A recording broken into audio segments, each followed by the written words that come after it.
Guys, তো আমরা যাচ্ছি কোথায়? গোপাল পিকনিকে। তো চলো, আরো আছে, এই যে পেছনে আছে, এই যে আসছে, আরো সামনে ওই এখানে একদল ওই দিক গেছে, আর আমরা যাচ্ছি, যে আমাদের পুচকু যাচ্ছে। বাকিটা ওখানে গিয়ে দেখাবো তোমাকে।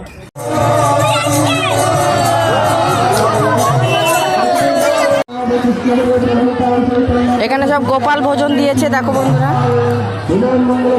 10 টাকা করে দিয়েছে। 10 টাকা 20 টাকা